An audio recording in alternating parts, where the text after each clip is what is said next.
Hai, Assalamualaikum Kimia Lovers. Saya Aulia Nur Aziza Firdaus dari jurusan Pendidikan Kimia Universitas Sultan Ageng Tirtayasa.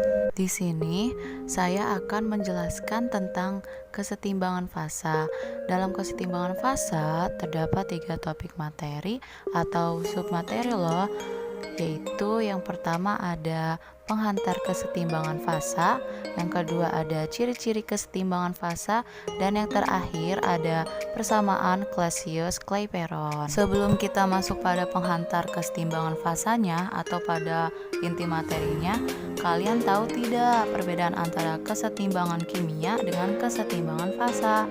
Nah, kesetimbangan kimia ini adalah keadaan di mana seiring dengan berjalannya waktu tidak terjadi perubahan konsentrasi baik pada reaktan maupun produknya, meskipun reaksi tersebut ini masih tetap berlangsung. Sedangkan kesetimbangan fasa ini adalah suatu keadaan di mana suatu zat memiliki komposisi tidak terjadi perubahan konsentrasi baik yang pasti pada kedua fasanya pada temperatur dan tekanan tertentu yang biasanya pada fasa cair dan uapnya.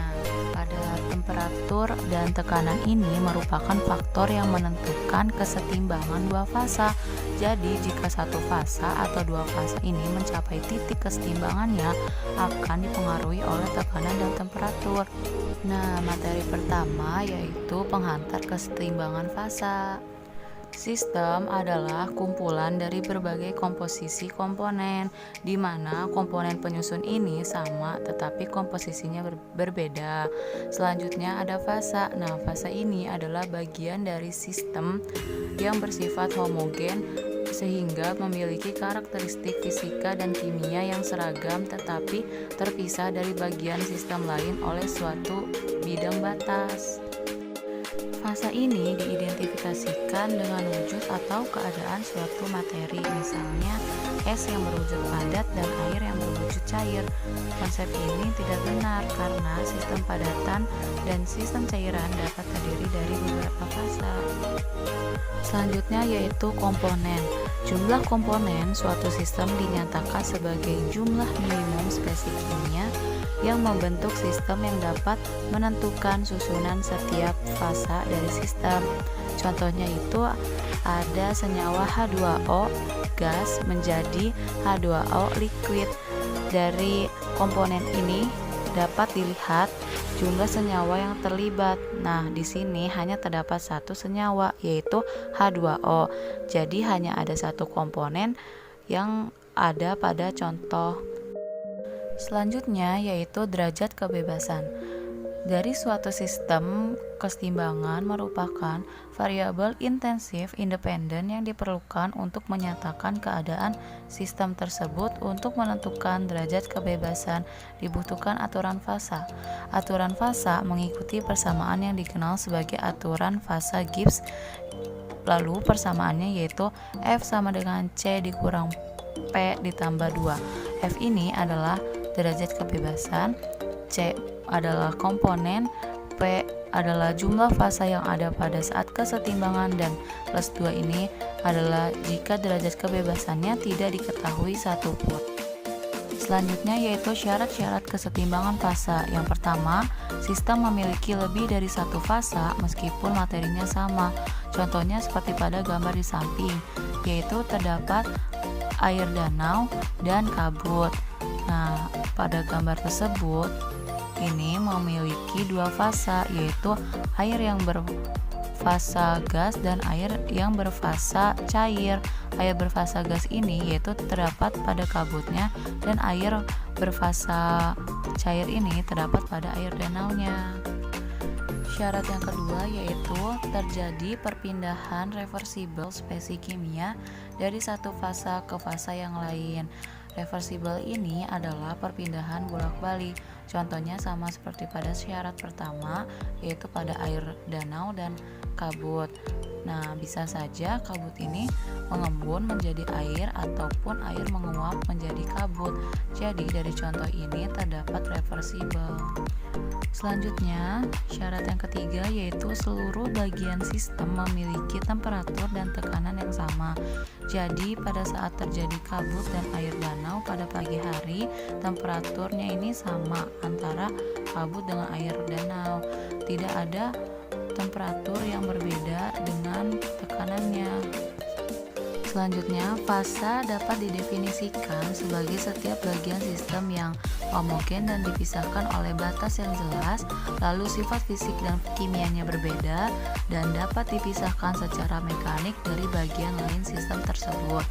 Proses pemisahan diklasifikasi menjadi proses pemisahan secara mekanik atau kimiawi. Jadi, pemisahan secara mekanik ini dapat dilakukan kapanpun, dan contohnya yaitu pengendapan, filtrasi, ekstraksi, dan sentrifugasi. Selanjutnya, banyaknya sistem dalam fasa. Yang pertama, sistem satu fasa ini adalah dua cairan yang bercampur homogen. Contohnya, suatu sirup dengan air yang kita ini tidak dapat melihat mana sirup dan mana air. Jadi, sirup dengan air ini sudah tercampur. Nah, ini dinamakan dengan homogen. Yang kedua yaitu sistem dua fasa. Contohnya cairan polar dengan nonpolar. Contoh lain yaitu ada pada air dengan minyak.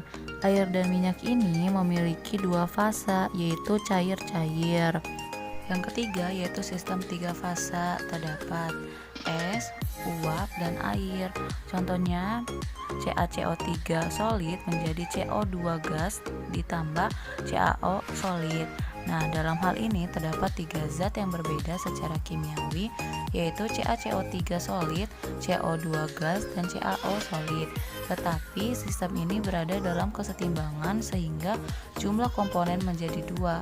Hal ini disebabkan jika komposisi jenis zat yaitu tetap dan tertentu, maka jenis yang ketiga secara otomatis ditetapkan.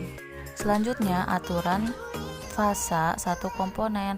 Sistem satu komponen aturan fasa ini berubah menjadi F sama dengan 3 min P. Hal ini dikarenakan fasa ini tidak mungkin sama dengan 0, maka derajat kebebasan maksimum yaitu 2. Artinya, sistem satu komponen ini paling banyak memiliki dua variabel intensif untuk menyertakan keadaan sistem yaitu tekanan dan suhu. Selanjutnya, diagram fasa satu komponen. Diagram fasa adalah diagram yang menggambarkan keadaan sistem atau komponen dan fasa yang dinyatakan dalam dua dimensi. Selanjutnya, diagram fasa satu komponen yaitu diagram fasa air. Diagram ini menggambarkan hubungan antara tekanan dan suhu pada sistem satu komponen air. Lalu titik triple atau triple point ini memperlihatkan suhu di mana air memiliki tiga fasa yaitu padat, cair, dan gas.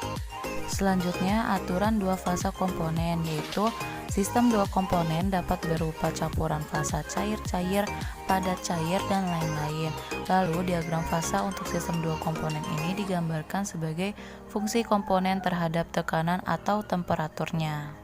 Selanjutnya, ciri-ciri kesetimbangan fasa. Yang pertama, selalu terjadi perubahan partikel dari satu fasa ke yang lain, tetapi dalam waktu yang sama. Lalu, kesetimbangan fasa dinyatakan dengan besaran intensif seperti tekanan, suhu, dan potensial kimia. Jadi, pada keadaan setimbang, potensial kimia suatu komponen adalah sama pada setiap fasanya. Selanjutnya, persamaan Clausius-Clapeyron.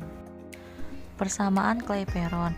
Bila dua fasa dalam satu komponen berada dalam kesetimbangan, maka kedua fasa tersebut memiliki energi Gibbs molar yang sama.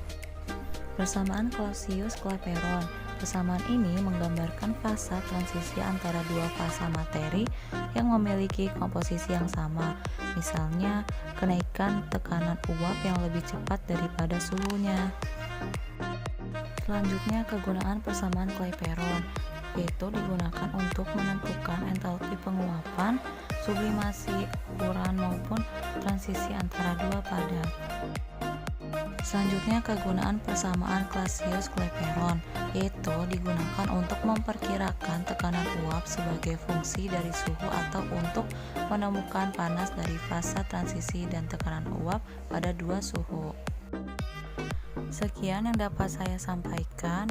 Mohon maaf jika ada kesalahan. Semoga video pembelajaran ini dapat dimengerti, dapat dipahami, dan terima kasih yang sudah menonton. Hatur nuhun. Wassalamualaikum. Bye.